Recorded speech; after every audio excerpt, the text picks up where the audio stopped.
En esta ocasión tenemos a un invitado especial, Bartolo García Molina, quien es doctor en filosofía del lenguaje, profesor de lingüística y discurso científico por la Universidad Autónoma de Santo Domingo, quien tiene más de 34 años impartiendo docencia en dicha universidad. En esta ocasión el propósito es tratar aspectos relativos a la lectura, la importancia de la lectura, cómo se lee, si se está leyendo a los jóvenes, cuál es el impacto que puede tener en los jóvenes y la importancia de esta en el desarrollo del pensamiento crítico o un pensamiento científico. ¿Cómo se siente, Bartolo? Muy bien, acompañando a una persona que, digamos, vicariamente admiro mucho porque mi amigo y hermano Rafael Morla es tu padre y ya eso es suficiente para tenerte simpatía y sentirme muy bien en tu programa. Gracias, gracias. Entendemos que la pregunta esencial en esta oportunidad para generar el debate es: ¿qué es la lectura? Sabemos que se han realizado grandes reflexiones, grandes análisis en relación a esto, pero nos gustaría saber cuál es su punto en relación al concepto de lectura, para luego partir de la importancia de la misma. Sí, muchas veces se insiste demasiado, tal vez en lo que no es leer, y la gente insiste que es apropiarse de los datos, que es poder repetir lo que leyó. Y hoy se entiende que eso per se no es lectura, porque el proceso de lectura, bien comprendido, es un proceso cognitivo, es un proceso incluso epistémico, porque implica valorar la calidad de lo que se lee. Por tanto, leer hoy hay que entenderlo como la posibilidad de construir conocimientos nuevos a partir de las propuestas de contenido y hasta de estrategias que presenta un texto. De manera que la primera característica que debemos reivindicar hoy para la lectura es esa posibilidad de que el lector o la lectora pueda construir conocimientos nuevos a partir de la lectura. Una segunda característica sería la posibilidad, por supuesto, de aprender el conocimiento, un conocimiento no, los datos, porque los datos no son el conocimiento, por eso diferencio y digo que lo primero es construir conocimiento, porque a partir de la reflexión, de las inferencias, de la crítica al texto, se construye hasta un texto nuevo. Pero no lo estoy diciendo en orden de importancia, también es necesario que sepa eh, valorar y evaluar ese contenido.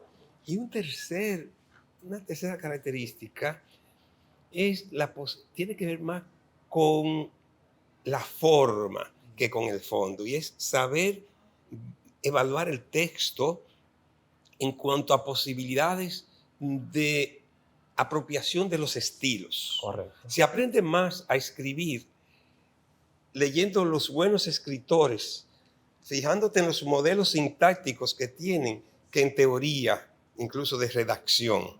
Si tú quieres aprender a usar bien los signos de puntuación, por ejemplo, tienes que leer texto y leerlo con cuidado y saborearlo y detenerte, que estén bien escritos. Por ejemplo, ahí vi que tiene un libro de Andrés L. Mateo. Andrés L. Mateo es un maestro del uso de los signos de puntuación. José Luis Taveras en Santiago, por ejemplo, que yo lo leo, escribe los jueves en el periódico Diario Libre, es el que lo lee. De hecho, yo se lo pongo a los estudiantes en maestría para que se apropien de los modelos sintácticos y sintagmáticos y también para que aprendan a usar los signos de puntuación.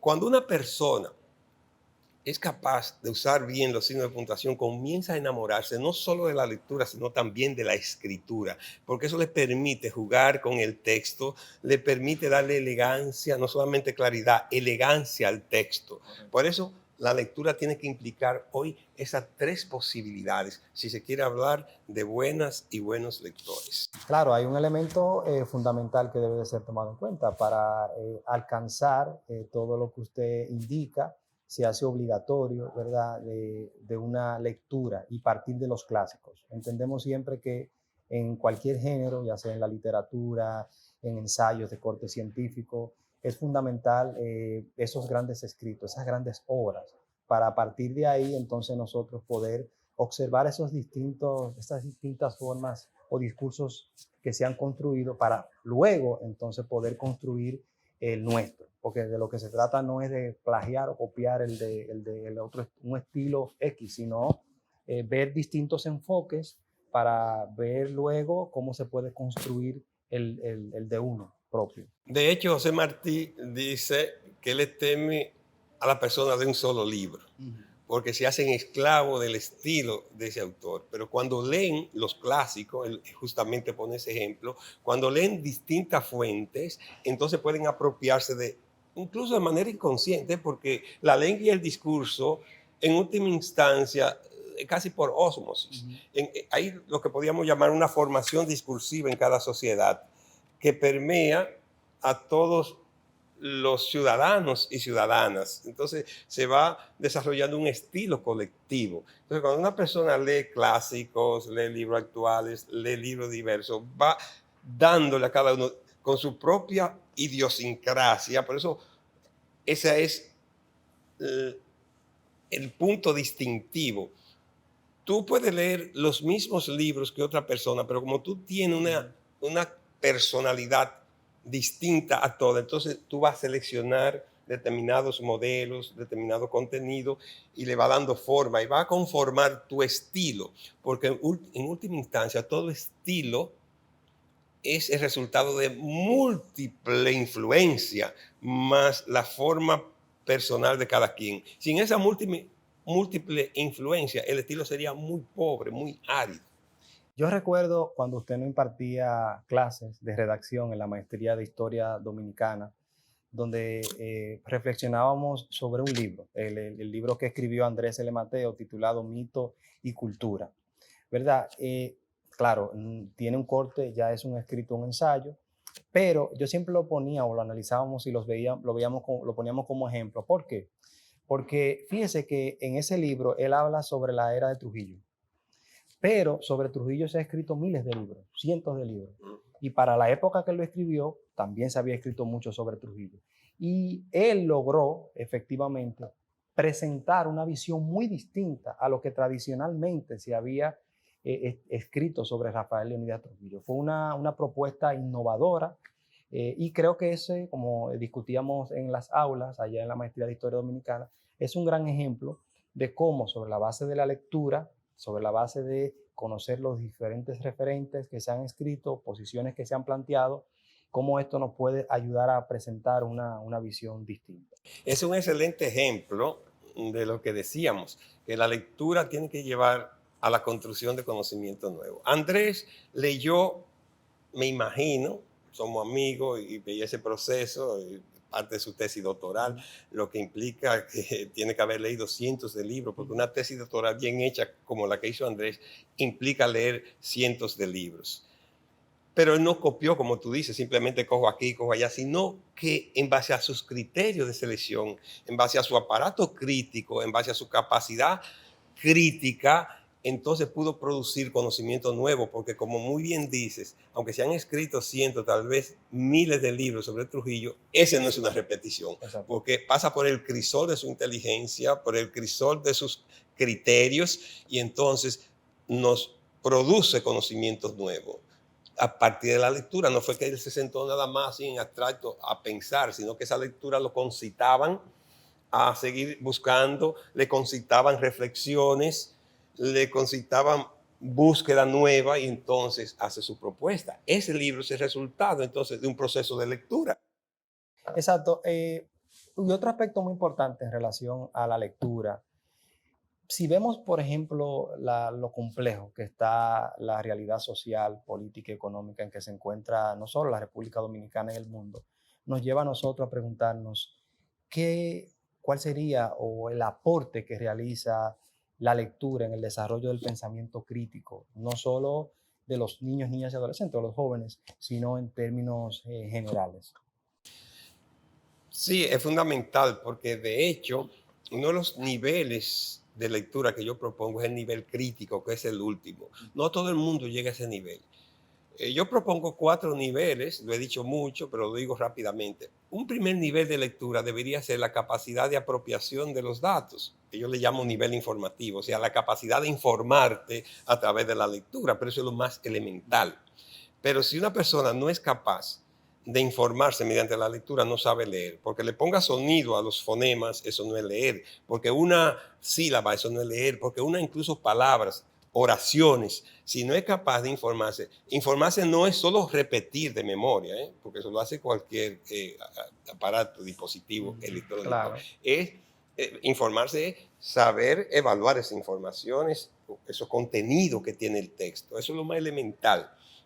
Y lamentablemente tenemos hasta estudiantes universitarios que no han llegado al nivel 1 de lectura, por tanto no saben leer. Hay muchas personas, incluso con títulos, que no saben leer, irónicamente, de acuerdo a las exigencias del concepto de lectura hoy. Segundo, ser capaz de hacer inferencia. O sea, ve estos datos, los relaciona con otros datos y saca su propia conclusión. Es un nivel bastante ya aceptable. Un tercer nivel sería la capacidad, entonces, de apreciar el texto estéticamente, saber si es bello, disfrutarlo, pero incluso si no es bello, sufrirlo, porque yo sostengo que la lectura no es solo para entretenerse, la lectura no es solo para divertirse, la lectura también es para sufrir, porque si tú lees un reportaje sobre lo que está pasando en Ecuador, tú le vas a salir huyendo a eso, no, tú tienes que leer, reflexionarlo y sufrirlo. O en Palestina, O, bueno, mejor ejemplo, los bombardeos en Palestina o en Ucrania. Ver la destrucción, tú tienes que leerlo, pero aunque tú simpatices con los judíos, aunque simpatices con los rusos, tú tienes que ser capaz de bloquear ese sesgo, bloquear el sesgo ideológico y ver con toda su crudeza el texto y sufrirlo, porque no somos personas insensibles. Entonces el texto propone una sensibilidad. A eso yo le llamo el nivel estético, que tiene que ver con la sensibilidad ante el texto. Reír si hay que reír, llorar aunque sea en silencio si hay que llorar, emocionarte, alegrarte, entristecerte, lo que llama Austin la reacción perlocucionaria ante el texto. y ahí O sea, se da la conexión. sí, lo que te produce. Entonces, personas que te leen el reportaje de una tragedia como si fuera de una fiesta, no está compenetrado en el texto. La persona que te dan el mismo tono a una poesía que a un cuento. Yo leía a una persona que sé que tú quieres mucho, que es nuestro hermano Arbelo. Sí, claro. Da gusto. Yo me quedé impresionado, cursamos el doctorado juntos y él leyó un par de ocasiones, cómo él se compenetra con el texto, cómo él le pone alma al texto, cómo él le pone la voz. Estaba leyendo un texto infantil y hasta se sentía el silencio de las pausas en el texto. Se sentía hasta el susurro de los árboles. ¿Por qué Arbelo es capaz de eso? Porque él se compenetra el texto, porque tiene sensibilidad estética ante el texto. Sí, porque tiene dominio del lenguaje. También, pero hay gente que tiene dominio del lenguaje, pero son fríos, como psicópatas. No podemos hacer una lectura psicótica del texto. Tenemos que hacer una lectura humanística del texto. Y eso te lleva entonces a un nivel estético, que es la reacción. Y eso hay que, de algún modo, practicarlo en las aulas con los estudiantes. Que le pongan alma al texto. No conformarnos simplemente que te repitan lo que dice el texto. Y el cuarto nivel, que ahí conecta con eso, es el nivel crítico. Es la capacidad de evaluar si esas informaciones son fake news, por ejemplo, si son verdades a medias, que son más peligrosas que las verdades completas, porque las verdades a medias pueden engañar más que una mentira. Si hay omisiones intencionales, si hay omisiones necesarias, si hay reiteraciones deliberadas, con qué intención lo hace, desde qué trinchera se produce el texto, de qué trinchera ideológica, para saber entonces si hay sesgo, etc. De manera que sí, la lectura te lleva, te tiene que desarrollar en última instancia la criticidad tan necesaria en esta sociedad huérfanos de pensamiento crítico. Ok, pero y ahora, después de haber visto, ¿verdad?, toda la importancia que reviste la lectura para el desarrollo del pensamiento crítico y más en el mundo posmoderno en el que nos encontramos, ¿usted entiende, que ya con tantos años de experiencia, usted entiende que nuestros jóvenes están leyendo? ¿Entiende que están haciendo una reflexión a esas, de estar leyendo a esas obras que están leyendo? ¿Qué piensa usted? Yo pienso que ni siquiera en las escuelas se está leyendo. Desgraciadamente, y lo digo con tristeza, ni siquiera en las universidades.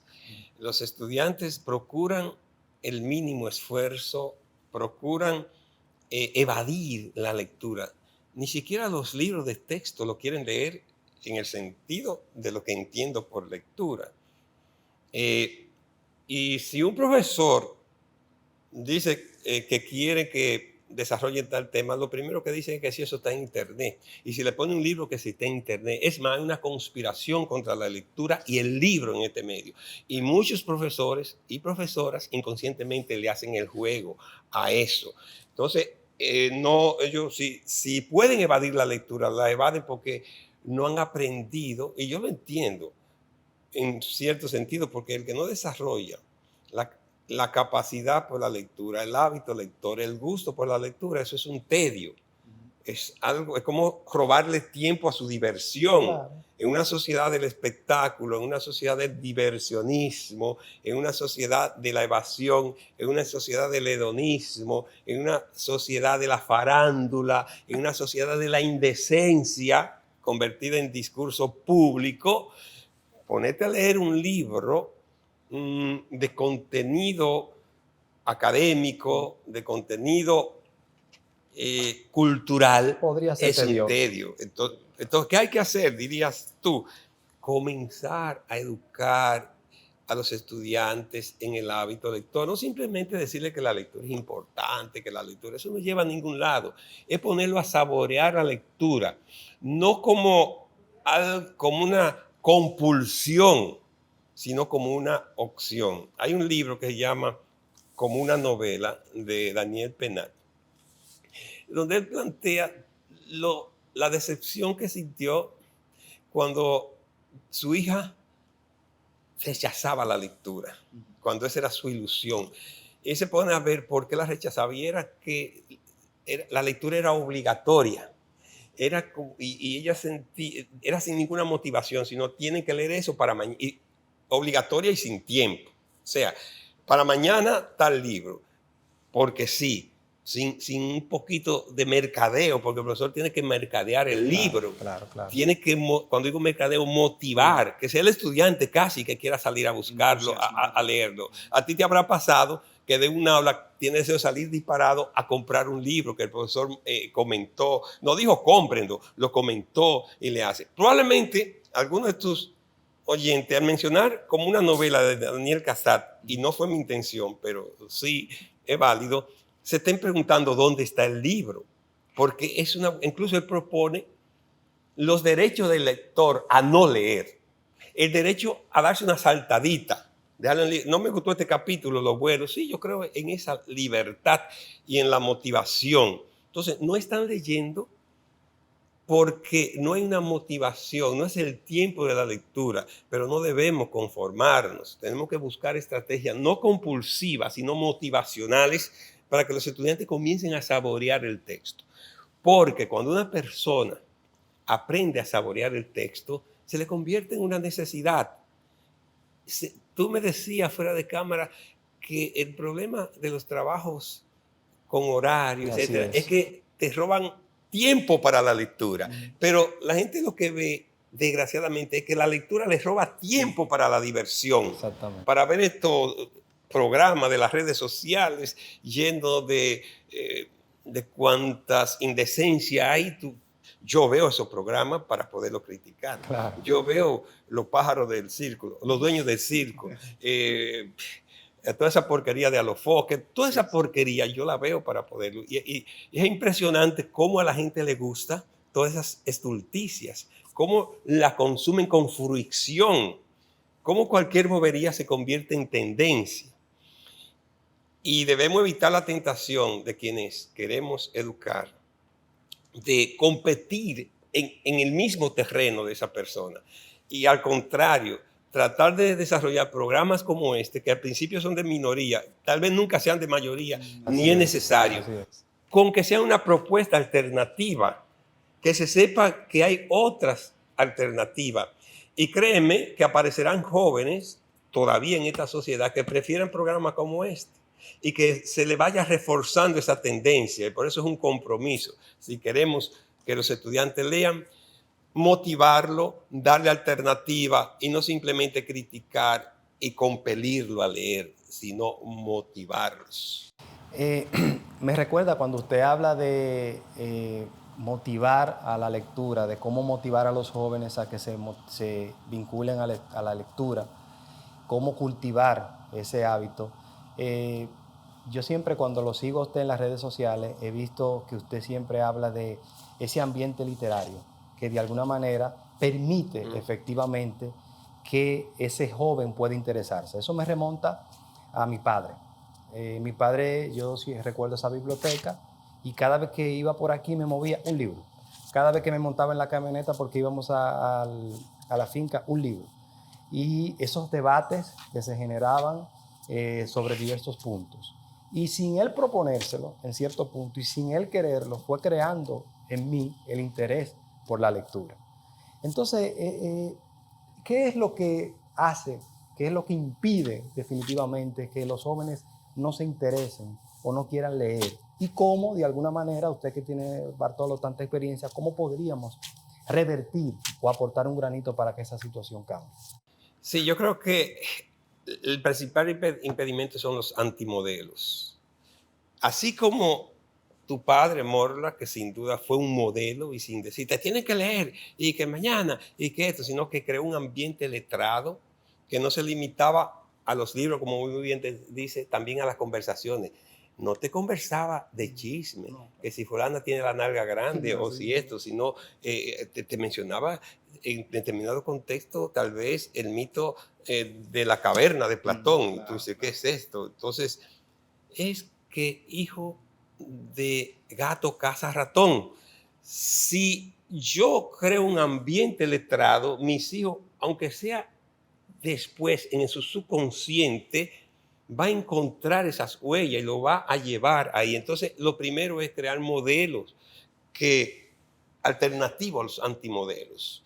Comenzar con que en la casa se hable más, no solamente de libros, se puede discutir noticias, se puede tratar hechos culturales, se pueden ver canales culturales que lo hay, Discovery Channel, History Channel, y eso crea ver más videos educativos y sobre todo crear fórum, que eso tiene muchos beneficios, no solamente beneficios culturales, fórum para discutir. Vamos a ver, por ejemplo, los grandes acontecimientos de 1989, que fue un año, se dice que fue un año excepcional en la historia de los grandes acontecimientos, caída del muro de Berlín, caída de la Unión Soviética, la lucha contra el SIDA, a través de la participación de Lady Diana, acontecimientos extraordinarios. Entonces, hay video en Discovery Channel sobre eso, ver ese video y después discutirlo. Además de que se va desarrollando la afición por los temas trascendentes, une a la familia. La Iglesia Católica una vez tenía un lema: la familia que reza unida se mantiene unida. Y eso es verdad, pero no porque recen. Ciertamente la familia que reza unida se mantiene unida, sino porque tienen tema en común, tienen visión en común y eso es lo que une. Así la familia que lee unida también se mantiene unida. La familia que conversa unida se mantiene unida. Porque en vez de estar cada uno en su televisor, en su laptop, en su dispositivo, en su celular, que los divide, tienen temas, no es que van a pasarse todo el día discutiendo, pero por lo menos un día a la semana, un tema de reflexión. Eso lo mantiene unido, porque eso le quita tiempo al ocio, le quita tiempo a los malos ejemplos, le quita tiempo a los malos modelos. Entonces, tenemos dos grandes beneficios. En conclusión, crear nuevos modelos que se constituyan en propuestas. Fíjate que los buenos profesores enseñan más como modelo que sirva de propuesta que su discurso. Yo no hago nada con decir como profesor que hay que respetar a los estudiantes cuando tal vez yo lo irrespeto, que hay que darle ambiente de libertad cuando yo le coarto su libertad de expresión, que hay que ser honesto cuando tal vez yo no le corrija, que hay que ser responsable y entonces llego tarde y no le devuelvo los trabajos. Entonces mi modelo, mi propuesta de profesor desdice mi discurso. Por eso yo prefiero los modelos como propuesta a seguir, y soy un amante de discursos, que los discursos sin el aval de la práctica, sin el aval de tu conducta. Exacto. Entonces, hay un aspecto, si ya en esta parte quisiéramos escuchar de usted sobre el sistema educativo en la República Dominicana. ¿Acaso el sistema educativo en la República Dominicana crea las condiciones para que los jóvenes puedan motivarse por la lectura? ¿Cuál es su visión en relación al sistema educativo dominicano? Mira, una situación lamentable, porque nosotros observamos que cada vez que evalúan a nuestros jóvenes, los resultados son pésimos. Quedamos en último nivel. Los sistemas educativos deberían estar en constante evaluación, en constante reforma, porque cada sociedad demanda un tipo de educación, incluso mirando hacia el futuro. Las sociedades van en tren supersónico avanzando, mientras que la reforma educativa va en rodillo. Tú comienzas un proceso de reforma, por ejemplo en la UAS hoy, y antes de que termine el proceso de reforma ya está obsoleto, porque tú estás contemplando cambio de ahora. Y aquí en la UAS, por ejemplo, puede durar 2 años un proceso de reforma. En el sistema educativo, por igual, 2 o 3 años. Contemplando situaciones de ahora. Cuando termina ya la situación cambió, porque es que la sociedad va muy rápido. Claro. Entonces, la educación se corresponde con el tipo de sociedad. Los primeros humanos tenían una educación que era tal vez diferenciar las plantas venenosas de las que no lo eran, la planta que podía servir de alimento, de tal cosa. Ahí era que se educaban. Eso era lo que necesitaban en esa época, porque era sobrevivir.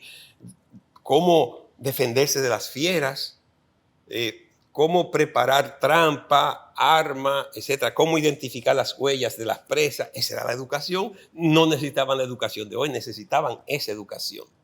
Pero esta es una sociedad de hoy muy compleja, muy banalizada, muy sexualizada, muy vandalizada, que necesita entonces una educación que dé respuesta basada en valores. Además, entre esos valores tiene que estar el valor del conocimiento, y eso no entronca con la lectura, el valor que tiene que la gente diga o asuma, como decía el padre Alonso, que era rector de la Universidad Católica de Santo Domingo, no Madre y Maestra, Católica de Santo Domingo. Él decía, el lema de la universidad que él defendía con pasión era que los estudiantes debían crear profesionales que sean trascendentes por el conocimiento. Hay que ver que la sociedad vuelva, como hay algunas todavía en Europa, que ser culto, que tener conocimiento sea algo trascendente. Entonces la gente va a buscar el conocimiento y no la basura. Otro valor importante, la solidaridad. Es una sociedad individualizada, una sociedad totalmente despiadada. Necesitamos entroncar el valor de la solidaridad, el valor de la honestidad, el valor de la decencia. Educación en valores. El valor de la responsabilidad. Eso es lo que está demandando esta sociedad. Entonces, cuando se cree eso, se va a crear el amor por el conocimiento, se va a valorar. Entonces, un joven como tú será visto como trascendente. No porque tenga buenos músculos, que yo no lo veo mal, que estamos en una sociedad de adoración del cuerpo humano. No porque sea lo más soez. Ahora tiene más impacto, mientras más soez, mientras más depravado en su discurso es una persona, más lo siguen.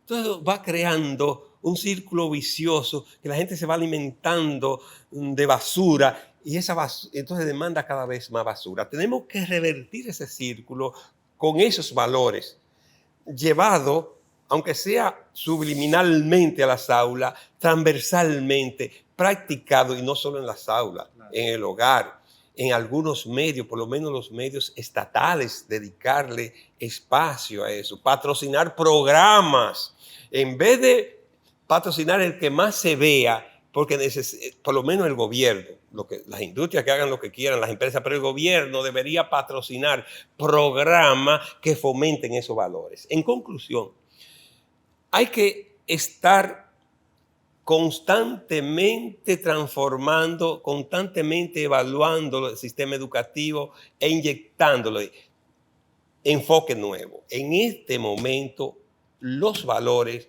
son fundamentales si queremos detener la franca decadencia moral y espiritual de esta sociedad. Sí, y también otro elemento muy importante es que cuando no se logra ya dijimos que es sobre la base de la lectura que se puede desarrollar un pensamiento crítico, y al desarrollar dicho pensamiento crítico también permitir que puedan explicarse o aproximarse a problemas sociales, porque podemos ver que inclusive muchos jóvenes prácticamente no le interesan los problemas sociales. Entendemos que de alguna manera esa falta de lectura también impide que estos puedan vincularse a problemas de la realidad social que no les son ajenos, por supuesto. ¿Cuál es su visión en relación a esa parte? Sí, ciertamente es así. Es como, tal vez sea como las gallinas cuando están en proceso de nidación. Yo soy campesino y en mi casa había patio de gallinas, entonces se les dejaba el nidal, porque si las gallinas no veían nada en el nido no ponían en cualquier lado, entonces se les dejaba el nidal. Esta es una sociedad sin nidal cultural. Entonces se necesita revertir eso. Mientras menos cultural hay, mientras menos valor por conocimiento hay, cada vez se va perdiendo el deseo. Cuando lo revirtamos, entonces comienzan a aparecer jóvenes como tú haciendo aporte. Cuando renazcan, cuando florezcan de nuevo los círculos de lectores, hay algunos, pero han disminuido. Los círculos culturales, esos huevos para anidar la cultura, entonces eso va contagiando, la cultura contagia y va enamorando y va seduciendo nuevos jóvenes. Pero si no está esa base mínima, se llega a creer que la cultura no vende, que la cultura no es algo trascendente, porque lo que no se ve es como si no existiera. Por eso tú ves que en los discursos la mercadotecnia trata de mantener presente, trata de tener en la mente de la gente que existe determinado producto. Entonces, en el imaginario social, la cultura no existe. No existe ni siquiera el nidal para arrancar. Entonces hay que hacer un esfuerzo denodado para que se comience a engendrar, se comience a generar embriones culturales. Embriones, no tenemos ni embriones culturales. Y que el Estado los patrocine. Por ejemplo, existen en muchas provincias la Asociación de Escritores de Provincia. La de mi provincia, Valverde Mao, yo soy de Esperanza, y hacen labores maravillosas con nada. Existen talleres de escritores. ¿Tú sabes el impacto que tendría si el gobierno le asignara $20,000? Lo digo en dólares porque antes yo decía $1,000,000 de pesos, pero ya no da. $20,000 a cada asociación de provincia para que tengan un local, paguen una secretaria, hagan eventos. Tú sabes el poder de la presunción en cultura. O sea, cuando un joven puede presumir de escritor, cuando puede compartir su texto, la motivación que eso implica, cuando pueden hacer tertulia, cuando tienen una casa del escritor. En cultura es importante la asunción, asumirse. El que no se asume profesor, por ejemplo, nunca será buen profesor. El que no se asume médico, nunca será buen médico. El que no se asume abogado, nunca será buen abogado. Tal vez un problema de la educación es que los profesores no son muy dados a asumirse profesor. Y dicen, yo doy clase, yo trabajo en tal parte. Mientras que los abogados dicen, yo soy abogado. El médico, yo soy médico. El periodista, yo soy periodista. Pero es difícil escuchar a un profesor, especialmente si no es universitario, asumirse como profesor. Dice, soy licenciado en tal cosa. Entonces, la asunción es fundamental y el Estado tiene que patrocinar los embriones culturales, como las asociaciones de escritores de provincia, los círculos de escritores, los talleres literarios, etcétera. Llevar incluso charlistas, cuentacuentos, que es una profesión muy importante para enamorar a los niños. Quien lee un cuento o quien oye un cuento bien contado está leyendo, porque la lectura no es solo el texto escrito. La lectura, el texto escrito y el texto oral tienen características distintas. Por tanto, si tú le lees este libro a un intelectual que quedó ciego, como Borges, que a lo último él leía a través de los ojos de su compañera, es la estructura textual lo que determina qué es lectura. Entonces, el niño puede leer a través de que le cuenten cuentos, porque ese cuento tiene una estructura de cuento, no de chiste, no de un reportaje.